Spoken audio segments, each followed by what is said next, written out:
All right, seeing a place to be, Ric Serritella, telling it like it is when it comes to your Philadelphia Eagles here on the Football Playbook. So I did some digging over the commercial break, and it says here, you know, it's just a hunch that the one Mike Florio has posted, and it's not even an article, it's a tweet that says, hey, as the OBJ free agency sputters, look out for the Eagles.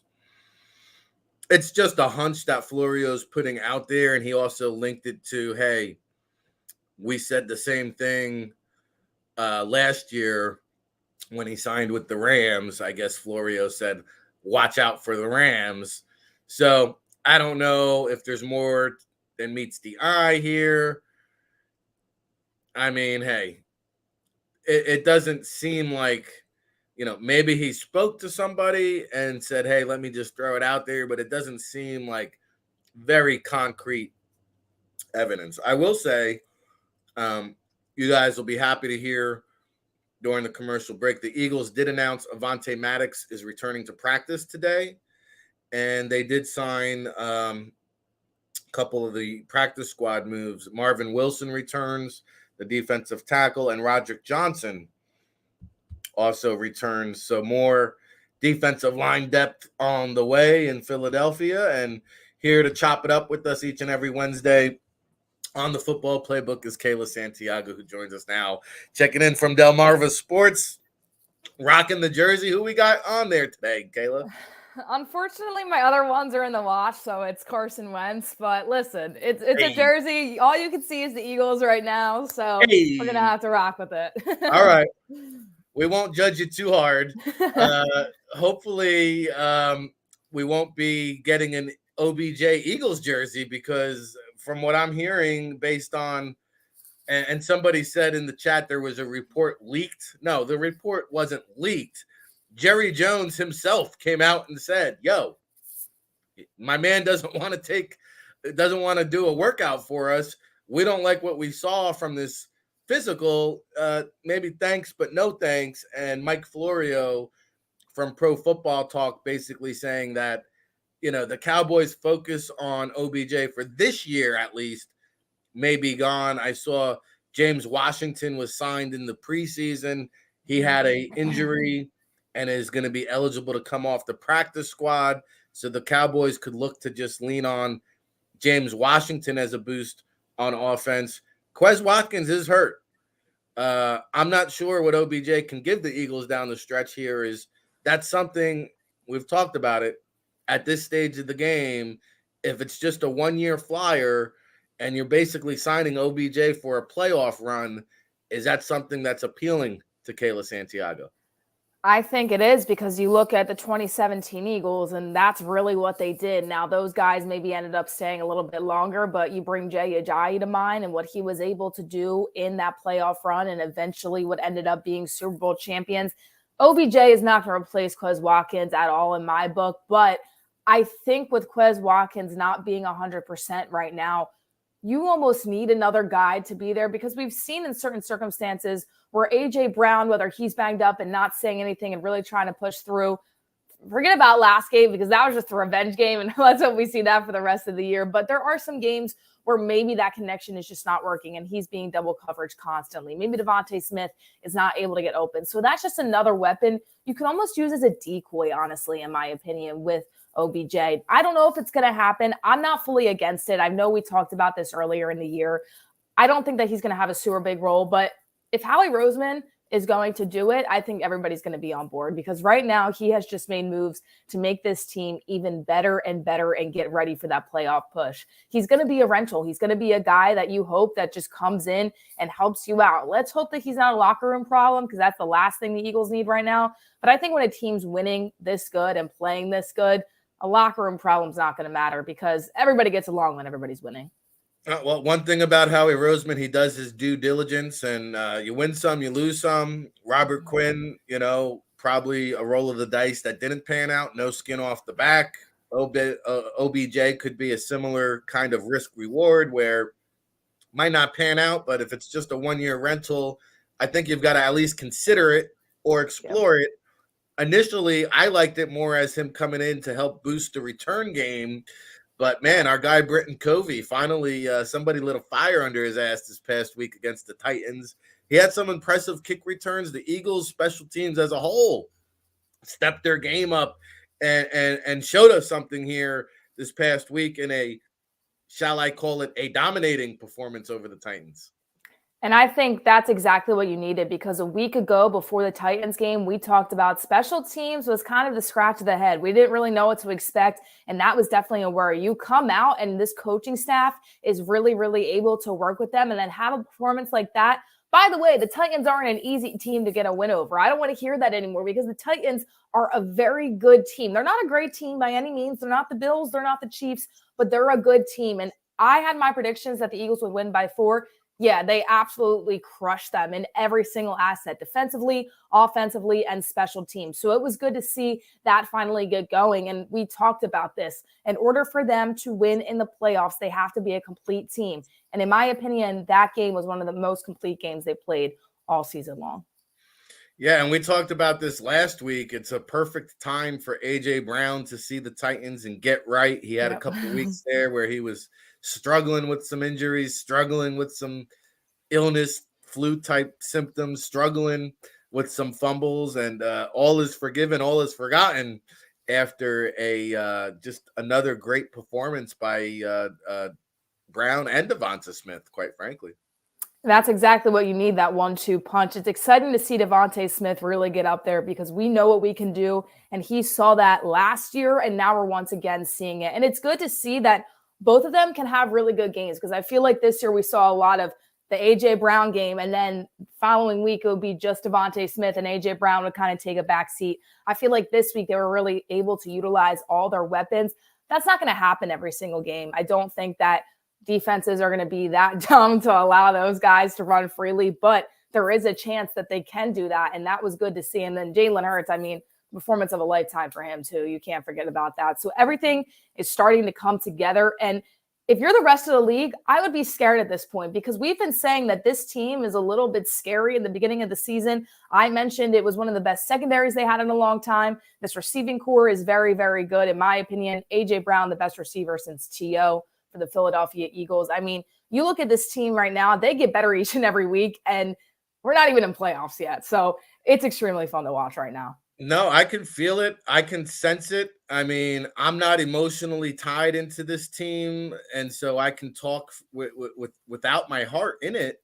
Mm-hmm. Like that Titans, you're starting to say, like, wow, there's really something going on here. And let's be honest, if not for a dropped Quez Watkins touchdown, you'd be talking about an undefeated team with the Giants and Bears on deck. You'd be talking about, hey, 14-0 right about now. And, we'll find out come season's end whether or not Quez Watkins becomes the answer to a trivia question or not.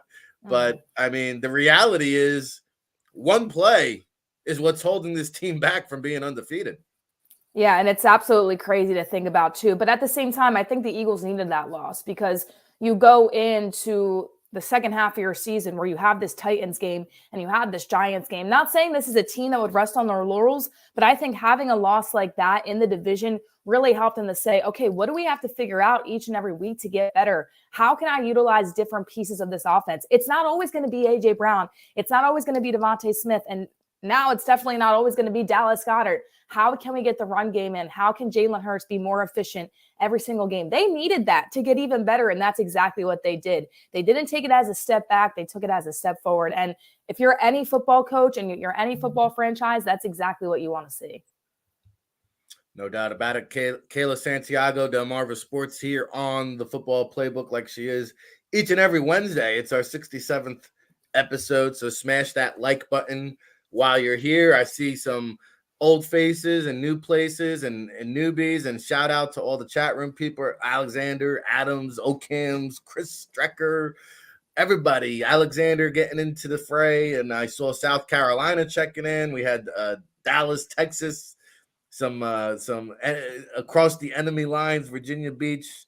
Let me know where you're checking in from today on the Football Playbook. And The backup plan is chiming in saying he disagrees. The team didn't perform that game. One play you could put it on for real. Watkins did his part, but it wasn't just him. Yeah, no, I get it. The Commanders game, listen, you don't ever want to pin a loss on one player or one play backup plan. But my point was, if he does make that catch and hold on to it, it's a different story. So, no, I get what you're saying. Speaking of the Commanders, they tied with the Giants this past week. What did you make of that ball game, Kayla? I mean, it's crazy to think that all 4 NFC East teams could really make the playoffs at this point when you look at the playoff picture in the NFC. It's crazy to think that they are legitimately possibly the best 4 teams in the NFC, period. Which hasn't happened probably since I've been on this planet Earth, to be honest, as long as I've been able to actually watch football. So with that being said, I mean, I think the Commanders, I'm not saying they're the real deal, and I don't think they make a playoff push, but I think they're going to make it hard for each and every team, and I think that they sneak into the playoffs. And I'm not surprised. Every divisional game is going to be close, right? You look at the Giants, you look at the Cowboys, Washington, and the Eagles. Even if the Eagles are 11-1 and the Commanders were under 500, that game is still a tough game because it's a division matchup that happens. For whatever reason, I feel like this is one of the most competitive divisions in football, even if the records are completely different. Because usually it's the NFC least, and they're trying to compete to get to that top spot. This year, it might be a chance that everybody makes. And with that being said, I think the Commanders are out there to compete. They don't have anything to lose at this point, and they wanted that Giants win. And for them, it was a good thing to tie. And for the Eagles, it was probably a good thing, too, to try to edge even more to get that top spot in the division. Yeah, it's been the NFC beasts this season, and the Giants. It's so weird because what is this, week 14 now? And this is the first time the Eagles are facing and seeing the Giants. What a weird and I think it was the first game the Commanders and Giants saw each other this year too last week. Weird scheduling play this year, but we are going to see the Giants 2 more times. The first one being this week. Listen, Brian Daboll and company, we know they're going to bring it. It's going to be a tough matchup. It's going to be at the Meadowlands. I'm sure the Philly fan faithful will travel well for this game. But, hey, they did it against King Henry. I think they can keep the good juju going against Saquon Barkley and company here. And it's literally Saquon Barkley and company, because outside of Saquon, there's like – 0 playmakers on this Giants offense. Yeah, and I think with the Eagles' defensive performance last week, they know now and they have that confidence that they can stop a very good run game, and that helps them even more going into this Giants week. I said before, when that Packers game started, then you go to the Titans, and then you go to the Giants as well. This is probably the toughest part of the schedule for them. I understand their schedule isn't super tough laid out, but that's also not their fault. They get what they give, and at this point right now, you faced a very tough Titans team, a Titans team that actually was finding their passing game a little bit coming into that Eagles matchup. You go into this Giants game, it's definitely not a guaranteed win. You're playing in the Meadowlands. It's going to be tough. I think it's going to be close at the end of the day. But now the Eagles have that confidence in the run game, and that's something good to have. And if they can beat the Giants, I mean, it's smooth sailing from there, in my opinion. Yeah, we'll see. I mean, Justin Fields has the shoulder injury kind of bugging him, but Chicago has the #1 rushing attack, and they've got a little bit different nature of the beast because it's more of a 3-headed backfield. They've got Khalil Herbert, they've got David Montgomery, they've got Fields who can do it. So, yeah, I think it's a good test for, the Cowboys Christmas Eve showdown with Ezekiel Elliott and Tony Pollard was really looking good. And man, how about them Cowboys? They blew the door off the hinges in the fourth quarter there. It was a close game, and then, they just literally ran away with it on, the TV gods gave us the Colts and Cowboys. I mean, give me a break, but they're never going to flex the Cowboys out of a primetime slot. This is a dangerous looking team.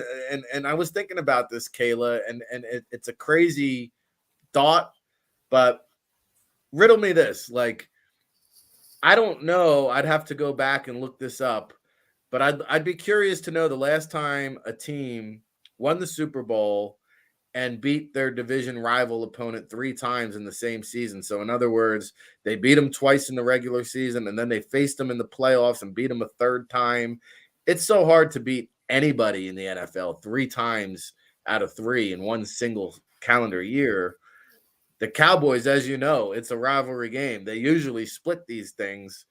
Am I crazy to think it might not be the worst idea or thought, or it won't kill me if they lose to the Cowboys on Christmas Eve? Because there's a very good chance that could ultimately be a rematch come playoff time. And man, it'd be really difficult, I think, to beat that team 3 times in one season. Call me crazy, but I was thinking about that. That's the kind of things that keep me up late at night when I keep. I think it's hard to beat a team even twice in the season, especially a divisional matchup when both teams are good, and the Cowboys and Eagles are always neck and neck, the biggest rivals in the NFC East. The only thing about that is if they drop that game, then you have to play the last game of the season fully, and fingers crossed that nobody goes down, nobody gets injured. You don't want to rest your guys. But then again, it's a toss-up, right? Because if the Eagles get the #1 seed, they get that bye. They have time to rest. So I kind of agree with you. I don't want to lose to the Cowboys at all. Listen, I don't want to be Christmas Eve, sit with my family and watching the Cowboys win an NFL game against the Philadelphia Eagles.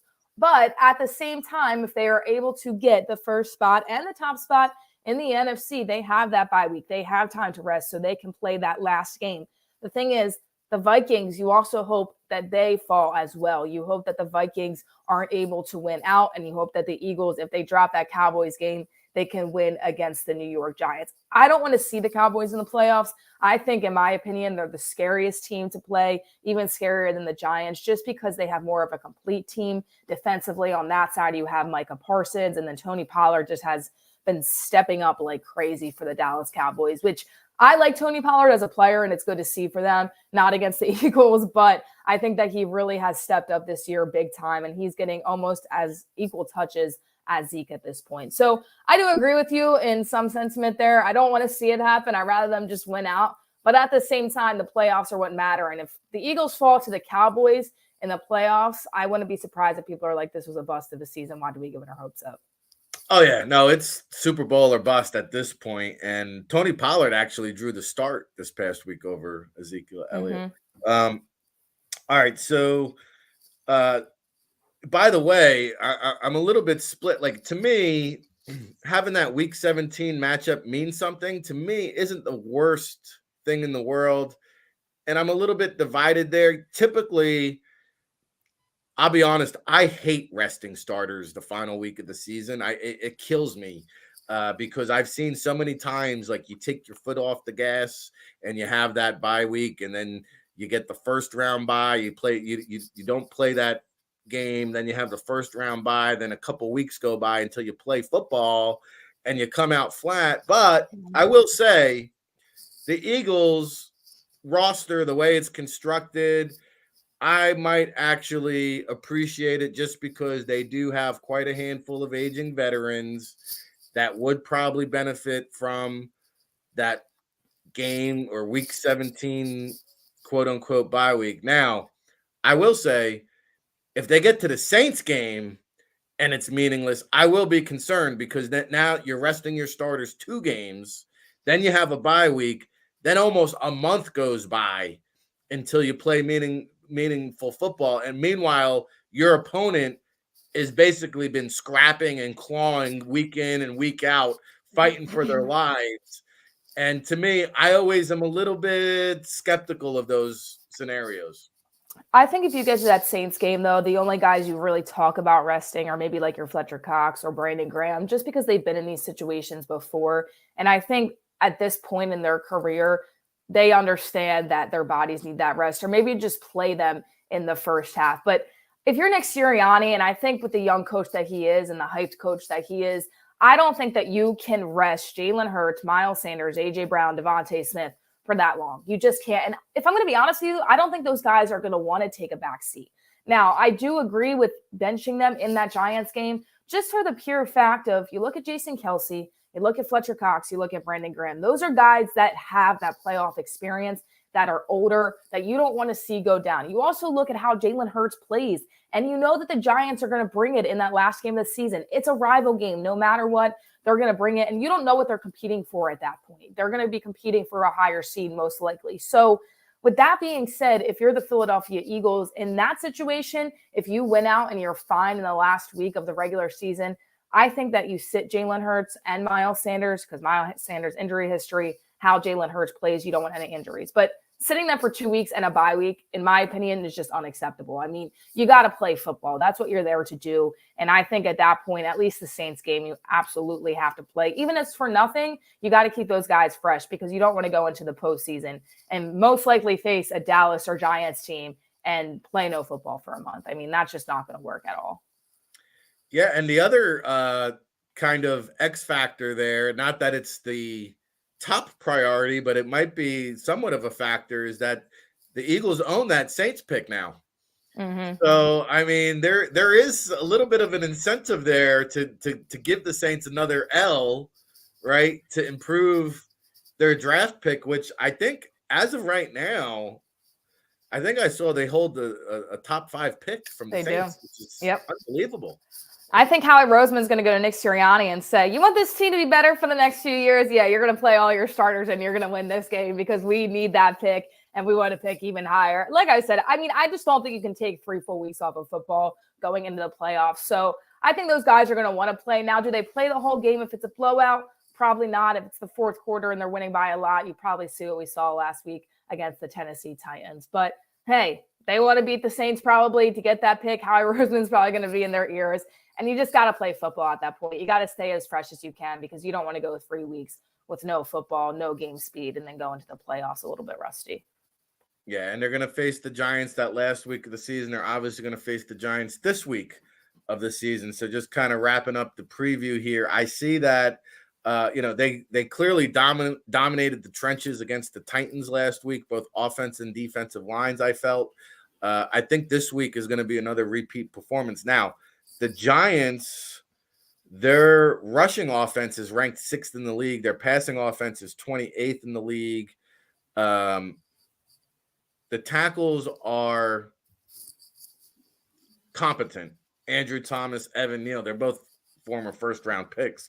Now, interior, they've got some players on the men there that reinforced interior defensive line of the Eagles. I think this is, again, there are some pretty big mismatches in this game.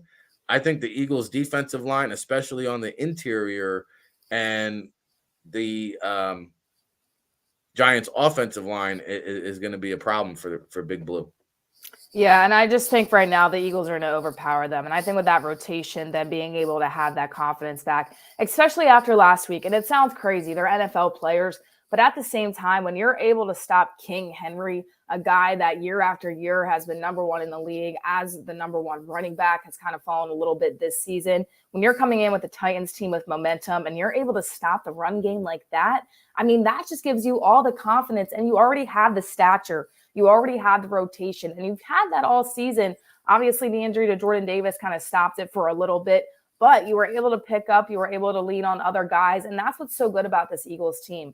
When you talk about next man up mentality, I know that they said that in 2017, but this year they actually haven't. You're not picking up off guys' side of the road and expecting them to play well. You have guys that you know of that are very seasoned, might be rookies, but have really, really good playing style and fit in perfectly. So I just think this defensive line, especially this interior in this game, it's really going to put on a show. I think it's going to be a defensive game, but I also think offensively they're going to have another field day too. Yeah, and we'll get into that too. And so,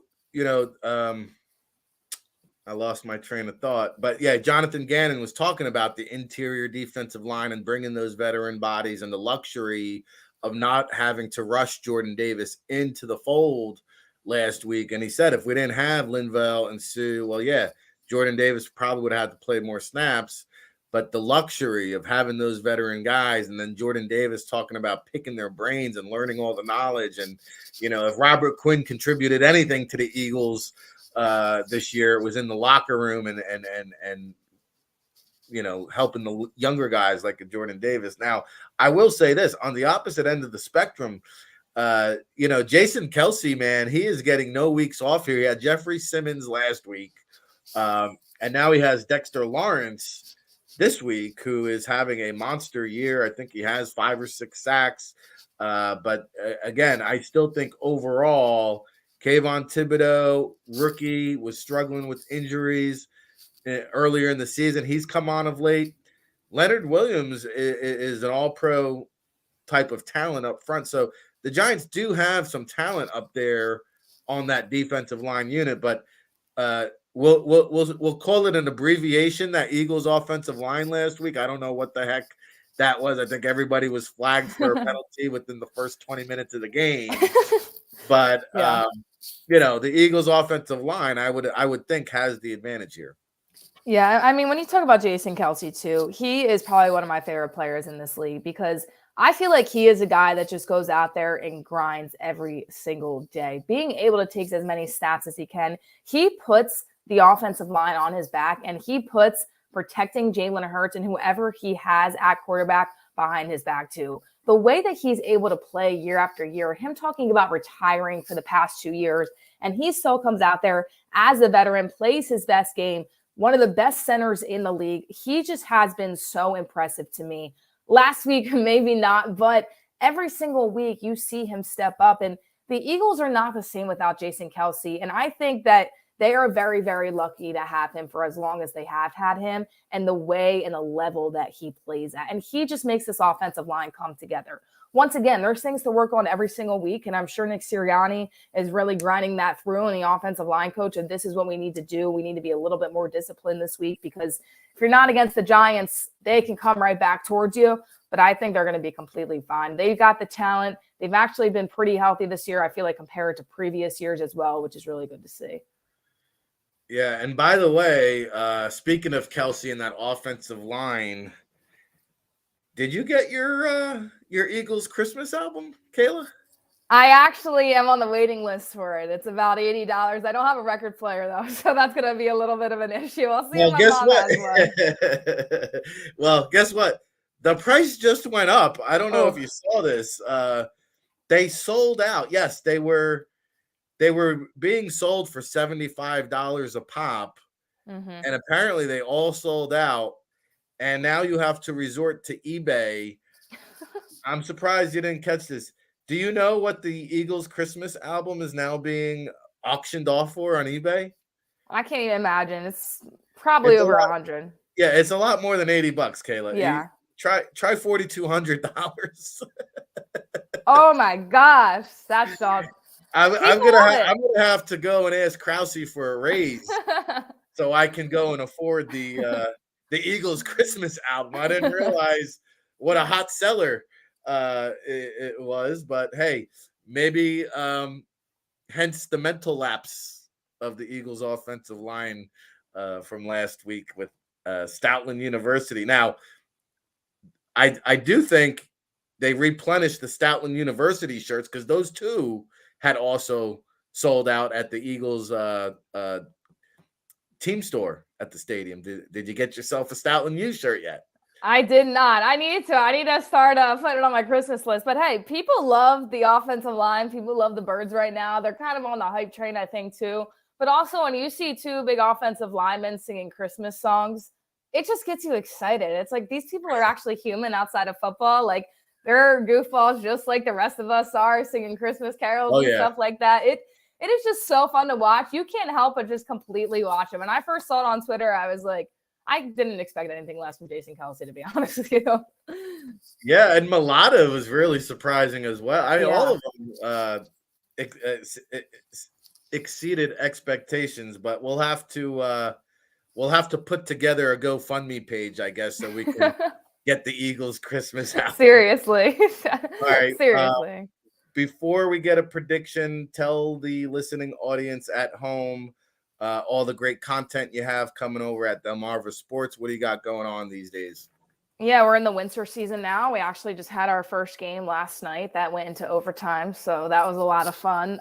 Basketball and wrestling, along with MMA. We got minor league hockey with the Delaware Thunder. That's every home Saturday night with them, so we'll be doing a lot of hockey. And then we're following the Eagles. And I can tell you this, if they go to the Super Bowl, we will be there covering it. So fingers crossed in terms of work as well that we can go. Usually if it's the Ravens, Washington, or Philadelphia, since those are kind of our regional teams, we'll go and cover them like we did with the Phillies in the World Series. So the Eagles are ended up making it to the Super Bowl. We will be there. Also, we'll be with the Delaware Blue Coats on the sidelines, the Sixers G League team. And they are in the Showcase Cup right now, and then they will reseed, and hopefully they can make a playoff run. So we get some G League playoffs this year. So a lot coming up. And then, of course, talking Eagles every Wednesday, which is probably my favorite part of the week.